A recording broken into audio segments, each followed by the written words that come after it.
Did you know that peace, pursuing peace, an act of peace, living peacefully, is a means by which one or we can fall under the umbrella of God's children?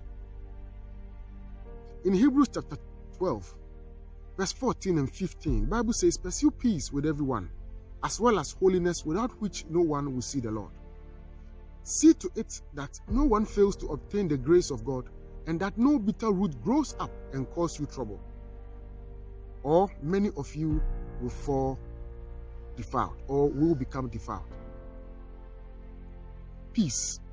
Now, it is obvious, as we know, that holiness is the means by which we can see God, and by which we can associate with God, and by which we can be called the people of God.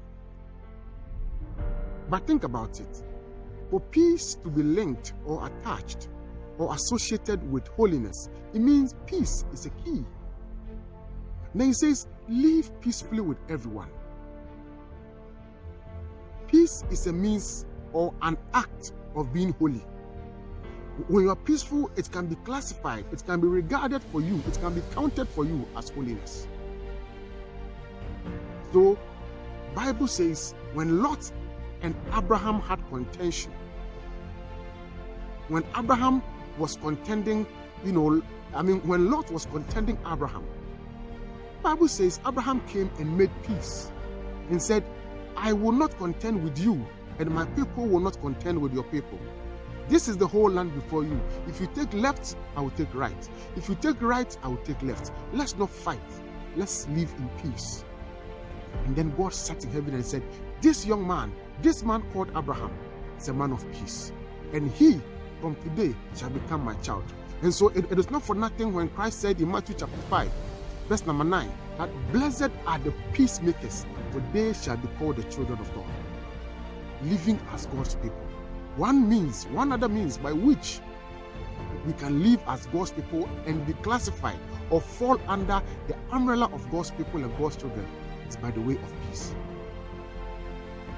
By the way of peace.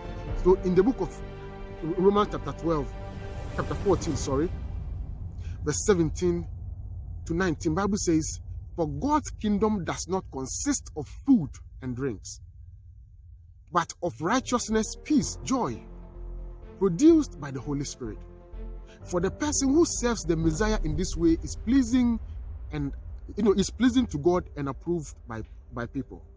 Therefore, let's keep on pursuing those things that bring peace and that leads to building up one another." The act of being there for somebody, being concerned with somebody's growth and edification and welfare, success, is only done by the way of peace. Because peace builds up. Peace shows love. Peace shows concern and compassion. When we are peaceful, we are able to fall under the umbrella of God's people. Jesus says, and I say again, blessed are the peacemakers, for they shall be called the children of God. It is not a peace by which you live with your brother who has done nothing to you. We are talking about the peace that you are forced to demonstrate even when there is no justice. The world will say justice comes before peace. But in God, justice has no role to play in peace. Peace stands on its own, and peace must be established. This is the way of God, and this is the means by which we become God's people and children of God. May God bless us and help us live peacefully among ourselves to the glory of God and for the benefit of our own souls. In Jesus' mighty name, amen.